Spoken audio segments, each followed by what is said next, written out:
اعوذ باللہ من الشیطان اللعین الرجیم بسم اللہ الرحمن الرحیم الحمد لأہلہ والصلاة علی اہلہا اما بعد۔ نالج گیٹ وے کے جتنے بھی ممبران ہیں اور جتنے بھی کارکنان ہیں ان تمام کی توفیقات خیر میں اضافہ فرمائے، اور انشاءاللہ اس بات کی امید کرتے ہیں کہ آپ سب اپنے درمیان تمام تر اعمال اور نمازوں کے بیان کے حصول کے لیے جو انشاءاللہ ماہ شعبان کی طرح ماہ رجب کی طرح ماہ رمضان میں بھی رہیں گے، اس چینل کے ساتھ اس طرح سے کوآپریٹ کیجئے کہ آپ کے پاس خود بخود میسج پہنچ سکے۔ اس کے لیے زحمت کیجئے گا کہ سبسکرائب کا بٹن دبا دیجئے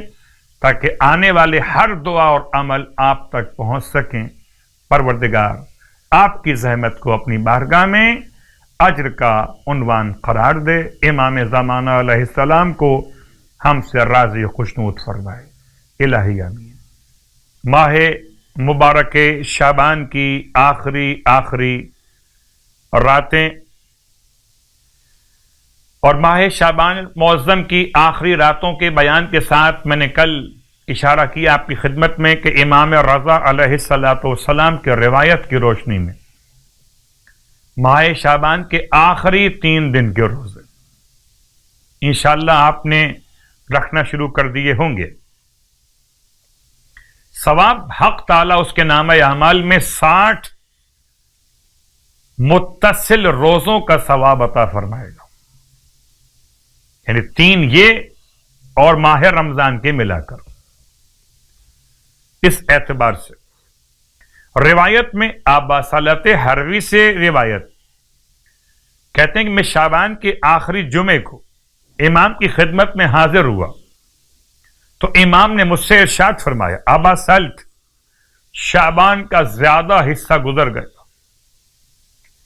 اور اس کا آخری جمعہ بھی آ پہنچا، لہذا اس کے گزشتہ دنوں میں تجھ سے جو کوتاہیاں ہوئی ہیں ان کی تجھے تلافی کر لینا چاہیے اور تجھے وہ اعمال کرنے چاہیے جو تمہارے لیے مفید ثابت ہوں۔ تلاوت قرآن، بہت زیادہ دعا اور استغفار کرنا چاہیے، پھر خدا کی بارگاہ میں اپنی گناہوں پر توبہ کرو تاکہ جب ماہ مبارک رمضان آ جائے تو تم نے اس وقت تک اپنے آپ کو خدا کے لیے خالص اور مخلص کر لیا ہو،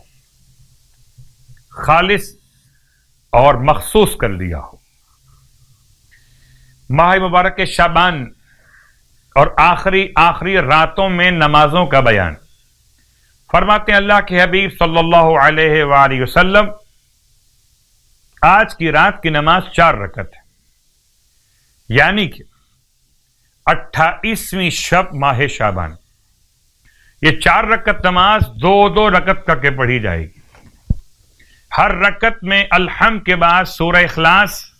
سورہ فلق اور سورہ ناس، یہ 3 سورے ایک بار پڑھے جائیں گے۔ جو شخص یہ نماز انجام دے گا، آپ فرماتے خداوند عالم